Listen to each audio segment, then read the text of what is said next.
ನಾನು ಶಾಸಕ ಸ್ಥಾನ ಪಡೆದಿದ್ದೇನೆಂದರೆ ಅದು ಡಾಕ್ಟರ್ BR ಅಂಬೇಡ್ಕರ್ ಅವರ ಸಂವಿಧಾನದ ಕೊಡುಗೆಯಾಗಿದೆ ಅಂತ ಶಾಸಕ ಡಾಕ್ಟರ್ NT ಶ್ರೀನಿವಾಸ್ ಹೇಳಿದರು. ಅವರು ಡಾಕ್ಟರ್ BR ಅಂಬೇಡ್ಕರ್ ಅವರ ಜಯಂತಿ ಹಾಗೂ ಬಾಬು ಜಗಜ್ಜೀವನ್ ರಾಮ್ ರವರ ಜಯಂತಿ ಕಾರ್ಯಕ್ರಮದಲ್ಲಿ ಅವರು ಮಾತನಾಡಿದರು.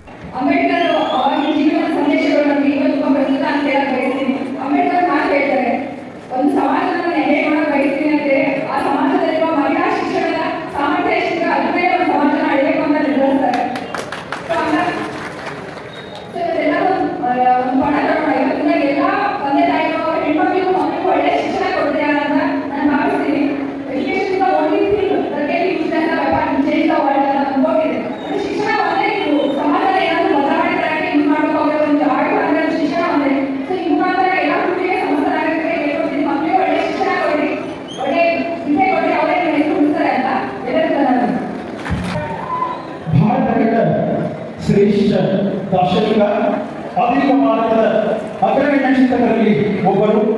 ಸಾಟಿಲ್ಲದ ಧೈರ್ಯ, ಬುದ್ಧಿವಂತಿಕೆ ಮತ್ತು ಪ್ರಾಮಾಣಿಕತೆ ದೈವದತ್ತವಾಗಿ ಬಂದು ಸಮಾಜ ಸುಧಾರಕರಾಗಿ, ನ್ಯಾಯಶಾಸ್ತ್ರಜ್ಞರಾಗಿ, ಅರ್ಥಶಾಸ್ತ್ರಜ್ಞರಾಗಿ, ತತ್ವಜ್ಞಾನಿಯಾಗಿ, ಸೃಷ್ಟಿಕರ್ತ, ಮಾನವ ಹಕ್ಕುಗಳ ಪ್ರತಿಪಾದಕ, ಶ್ರೇಷ್ಠ ಸಮಾಜ ಸುಧಾರಕ,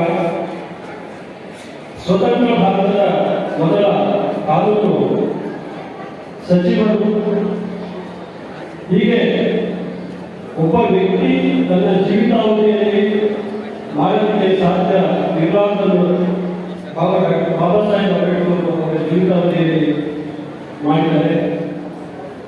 ಸುಮಾರು 32 ಪದವಿಗಳನ್ನು ಅವರು ಪಡ್ಕೊಳ್ತಾರೆ.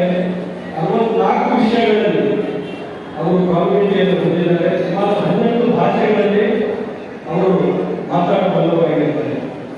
ಒಬ್ಬ ವ್ಯಕ್ತಿ ನನ್ನ ಜೀವನಾವಧಿಯಲ್ಲಿ ಇಷ್ಟೆಲ್ಲ ಮಾಡಲಿಕ್ಕೆ ಸಾಧ್ಯ ಇಲ್ಲ ಅಂತ ಶ್ರೇಷ್ಠ ವ್ಯಕ್ತಿಯ ಜನ್ಮದಿನವನ್ನು ನಾನು ಈ ವೇದಿಕೆಯಲ್ಲಿ ಅತ್ಯಂತ ಹೆಮ್ಮೆಯಿಂದ ಮಾತು ಹೇಳಲು ಇಷ್ಟಪಡ್ತೀನಿ. ಈ ವೇದಿಕೆಯ ಮೇಲೆ ಆಸನರಾದ ಎಲ್ಲ ಗಣ್ಯರು, MLA ಸಾಹೇಬರನ್ನ ಹಿಡಿದು ವೇದಿಕೆ ಮೇಲೆ ಎಲ್ಲ ಕೂತಿರ್ತಕ್ಕಂಥ ಎಲ್ಲ ಗಣ್ಯಮಾನ್ಯರು, ಅವರಿಗೆ ನನ್ನನ್ನು ಸೇರಿಸಿ ನಮ್ಮ ತಂದೆ ತಾಯಿ ನಮಗೆ ಜನ್ಮ ಕೊಟ್ಟಿರ್ಬೋದು, ಆದರೆ ನಮ್ಮ ಬದುಕಿಗೆ ಘನತೆಯನ್ನು ಕೊಟ್ಟಿದ್ರೆ ಅದು ಬಾಬಾ ಸಾಹೇಬ್ ಅಂಬೇಡ್ಕರ್ ಅಂತ ಹೇಳಿ ನಾನು ಅತ್ಯಂತ ಗೌರವದಿಂದ ಮಾತನ್ನು ಹೇಳಲಿಕ್ಕೆ ಇಷ್ಟಪಡ್ತೀನಿ. ಇವು ಮುತ್ತಿನಂತ ಮೂರೇ ಸೂತ್ರ ದಲಿತರಿಗೆ ಧೈರ್ಯ ನೀಡುವಂತ, ನಮಗೆಲ್ಲ ಪ್ರಜ್ಞೆ ನೀಡುವಂತ, ಇದುವೇ ಸ್ವಾಭಿಮಾನ ಅಲ್ಲ ಅಂಬೇಡ್ಕರ್ ಹೇಳಿದ ಮಾತು ಮರೆಯಾಬೇಡಿ, ಮರೆತು ಮಲಗಾಬೇಡಿ. ಈ ಶಿಕ್ಷಣ ಅಂತಕ್ಕಂಥ ಶಬ್ದ ಫಸ್ಟ್ ಹೇಳಿದ ಮಾತಾಡ್ತಾರೆ. ಅದು ಇದುವರೆಗೂ ಸ್ವಲ್ಪ ಮಟ್ಟಿಗೆ ಆಗಿದೆ, ಆ ನಿಟ್ಟಿನಲ್ಲಿ ಕೆಲಸ ನಡೀತಾ ಇದೆ ಅಂತಕ್ಕಂಥದ್ದಲ್ಲ. ಮನೆಯಲ್ಲೂ ಈ ಕಾರ್ಯಕ್ರಮದ ಪ್ರಾಸ್ತಾವಿಕ ನುಡಿಯಲ್ಲಿ ಮಾನ್ಯ ರಾಷ್ಟ್ರಪತಿಗಳು ಮಹಿಳಾ ಶಿಕ್ಷಣಕ್ಕೆ ಹೆಚ್ಚು ಒತ್ತು ಕೊಟ್ಟಿದ್ದಾರೆ. ಅದಕ್ಕೆ ಮಹಾತ್ಮ ಗಾಂಧಿ ಕಡೆ ಗುಡ್ ಮದರ್ ಈ ಸರ್ಕಾರ ಅಂಬೇಡ್ಕರ್ ಮಾತುಕೊಂಡಾರೆ. ಒಬ್ಬ ಒಳ್ಳೆ ತಾಯಿ ಅಂದ್ರೆ ವೆಲ್ ಎಜುಕೇಟೆಡ್ ತಾಯಿ ಅಂತ ಬಂದರು. ಒಬ್ಬ ಒಳ್ಳೆ ತಾಯಿ ಅಂದ್ರೆ ಸುಂದರವಾದ ತಾಯಿ ಅಲ್ಲ, ವೆಲ್ ಎಜುಕೇಟೆಡ್ ತಾಯಿ. ಗುಡ್ ಮದರ್ ಈ ಸರ್ಕಾರ ಅಂಬೇಡ್ಕರ್ ಮಾತುಕೊಂಡಾರೆ. ಯಾಕೆ ಬಾಬಾ ಸಾಹೇಬ್ ಶಿಕ್ಷಣಕ್ಕೆ ಹೆಚ್ಚು ಒತ್ತು ಕೊಟ್ಟು ಅಂದ್ರೆ education is makes man right, ಮನುಷ್ಯನನ್ನ ಕಾರಣನಾಗಿ ಮಾಡುತ್ತದೆ. ಯಾವ ರೀತಿ ಮಾಡುತ್ತೆ ಅಂದ್ರೆ ಮನುಷ್ಯನ ಪ್ರಜೆಗಳ ಭವಿಷ್ಯತ್ತಿಗೆ ಮಾರ್ಗದರ್ಶನ ಮಾಡಿಕೊಡುತ್ತೆ. ಭವಿಷ್ಯತ್ತಿಗೆ ಮಾರ್ಗದರ್ಶನವನ್ನು ಯಾವ ರೀತಿ ಮಾಡಿಕೊಡುತ್ತೆ ಅಂತಕ್ಕಂಥದ್ದನ್ನ ಬಾಬಾ ಸಾಹೇಬರು ಅವರ ಶಿಕ್ಷಣವನ್ನೆಲ್ಲ ಮುಗಿಸಿಕೊಂಡು ವಿದೇಶಗಳಲ್ಲಿ ಶಿಕ್ಷಣವನ್ನು ಮುಗಿಸಿಕೊಂಡು ತನ್ನ ತಾಯಿನಾಡಿಗೆ ವಾಪಸ್ ಬಂದಾಗ ಸೈಮನ್ ಕಮಿಷನ್ ಭಾರತ ದೇಶಕ್ಕೆ 1918 ಬಂದಿರುತ್ತೆ. ಆ ಸಂದರ್ಭದಲ್ಲಿ ಭಾರತ ದೇಶದಲ್ಲಿರ್ತಕ್ಕಂಥ ಅಹಿಂದ ಪದ್ಧತಿಗಳ ವಿರುದ್ಧವಾಗಿ, ಆಮೇಲೆ ಈ ಭಾರತ ದೇಶದಲ್ಲಿರ್ತಕ್ಕಂಥ ಶೋಷಣೆಗೆ ಒಳಗಾಗಿರ್ತಕ್ಕಂಥ ಸಮುದಾಯಕ್ಕೆ ಏನ್ ಬೇಕಾಗಿದೆ ಅಂತ ಬೇಡಿಕೆಗಳನ್ನ, ಅತ್ಯಂತ ಪ್ರಮುಖವಾದ ಬೇಡಿಕೆಗಳನ್ನ 5 ಬೇಡಿಕೆಗಳನ್ನು ಇಟ್ಟಿದ್ದಾರೆ ಡಾಕ್ಟರ್ ಬಾಬಾ ಸಾಹೇಬ್ ಅಂಬೇಡ್ಕರ್. ಅವು ಏನು ಅಂತಕ್ಕಂಥದ್ದನ್ನ ಮುಂದೆ ಇರುತ್ತೆ.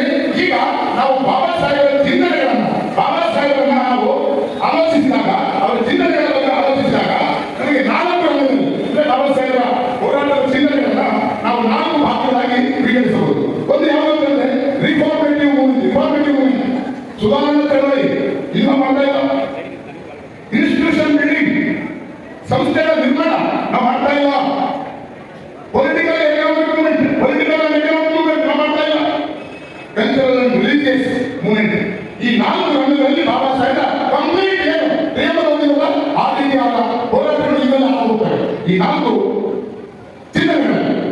ಅದರಿಂದ ಬಂದರೆ ನಮ್ಮಲ್ಲಿ ಬೆಳವಣಿಗೆಯ ಮನವಿ ಏನು ಅಂತ ಹೇಳಿದ್ರೆ, ನಮ್ಮಲ್ಲಿ ಏನಾಗಿದೆ ಅಂತ ಹೇಳಿದ್ರೆ, ನಮ್ಮ ನೋಡಿದ್ರೆ ಎಷ್ಟೋ ಜನ ಅಸಹ್ಯ ಪಡ್ತಾರೆ, ಎಷ್ಟೋ ಜನ ಯಾರಿಗೆ ಹೇಳಿದ್ರೆ ಮೊದಲ ಸೆಕ್ಟರ್ ಆಗಿದೆ ಅಸ್ಪೃಶ್ಯತೆ ಅಸಹ್ಯ ಅಲ್ಲದು ನಮ್ಮ ಮಾನಸಿಕ ಏನು ಮಾನಸಿಕವಾದ ಚಿಂತನೆಗಳು ಸಲೀಸಾಗಿ ಅಂಬೇಡ್ಕರ್ ಆಲೋಚನೆಗೆ ತಕ್ಕಂತೆ ಇಲ್ಲ ಅಂತಕ್ಕಂಥ ರೀತಿಯಲ್ಲಿ ನಮ್ಮನ್ನ ದೂಷಣೆ ಮಾಡ್ತಾ ಇದೆ. ಯಾಕೆಂದ್ರೆ ನಾವು ನಮ್ಮಲ್ಲಿ ಒಗ್ಗಟ್ಟಿಲ್ಲ.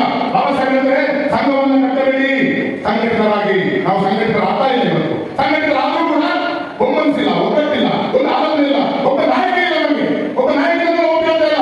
ಅಂಬೇಡ್ಕರ್ ಒಪ್ಪಿದ್ರೆ ಜಗೀಂದ್ರ ಅವರೆಲ್ಲರೂ ರಾಷ್ಟ್ರದ ಸಮಗ್ರ ಏಳಿಗೆಗಾಗಿ ಆಲೋಚನೆ ಮಾಡಿರ್ತಕ್ಕಂಥವ್ರು. ನಾವು ನಮ್ಮ ವೈಯಕ್ತಿಕ ಆಲೋಚನೆಗಳನ್ನು ಮಾತ್ರ ನಾವು ಮಾಡ್ತಾ ಇದ್ದೀವಿ. ಆದ್ದರಿಂದ ಬಂದರೆ ನಮ್ಮಲ್ಲಿ ಕೆಳಗಡೆ ಮನವಿ ಅಂತಂದ್ರೆ ಈ ಗುಡಿ ತಾಲೂಕಿನಲ್ಲಿ ಒಂದು ಅಸ್ಪೃಶ್ಯತೆ ಕಡಿಮೆಗಳು ಆದು ಹೋಗುವ ಸಂದರ್ಭದಲ್ಲಿ ಸನ್ಮಾನ್ಯ ಎನ್ ಎ ಗೋಪಾಲಕೃಷ್ಣ ಅವರು ಬಂದವರು, ಅದಕ್ಕೆ ಮುಂದೆ ಮನಸ್ಸಿನವರು ಬಂದವರು, ಅದರ ನಂತರ ಎನ್ ಎ ಗೋಪಾಲಕೃಷ್ಣ ಅವರು ಬಂದವರು, ಅದರ ನಂತರ ಈಗ ಎನ್ ಡಿ ಶ್ರೀನಿವಾಸ್ ಅವರು ಬಂದಿದ್ದಾರೆ ಕೂಡಿ ವಿಧಾನಸಭಾ ಕ್ಷೇತ್ರಕ್ಕೆ. ಅವರಿಗೆ ಏನಿದ್ರೆ ನಮಗೆ ಸನ್ಮಾನ ನಮ್ಮ ಅರ್ಥ ಮೇಡಮ್ ನೋಡಿದ್ರೆ ಎಷ್ಟು ಖುಷಿ ಅಂತ 10 ಪಟ್ಟು ಖುಷಿ ಆಗ್ತದೆ. ಯಾಕಂದ್ರೆ ನೀವು ಮಾನ್ಯ ಸಿದ್ದರಾಮಯ್ಯರವರ ನೇತೃತ್ವದಲ್ಲಿ ಸರ್ಕಾರ ದಲಿತ ಸಮುದಾಯಗಳ ಸರ್ವತೋಮುಖ ಅಭಿವೃದ್ಧಿಗೆ ಕಂಕಣಬದ್ಧವಾಗಿದೆ ಅಂತ ಹೇಳಿ ದಲಿತ ಮುಖಂಡರಾದ ಗುಣಸಾಗರ್, ಡಾಕ್ಟರ್ ಎಚ್ ಕೃಷ್ಣಪ್ಪ, ಪೌರ ಸೇವಾ ನೌಕರರ ಸಂಘದ ರಾಜ್ಯಾಧ್ಯಕ್ಷ ಕೆ ಪ್ರಭಾಕರ್, ಡಿವೈಎಸ್ಪಿ ಮಲ್ಲೇಶಪ್ಪ ದೊಡ್ಡಮನಿ, ತಹಸೀಲ್ದಾರರಾದ ಬಿಕೆ ನೇತ್ರಾವತಿ, ಉಪನ್ಯಾಸಕರಾದ ಡಾಕ್ಟರ್ ಅಕ್ಕಿ ಬಸವೇಶ್, ಪರಿಶಿಷ್ಟ ಪಂಗಡ ಅಧ್ಯಕ್ಷ ಕಾವಲ್ಲಿ ಶಿವಪ್ಪ ನಾಯಕ್ ಮಾತನಾಡಿದರು.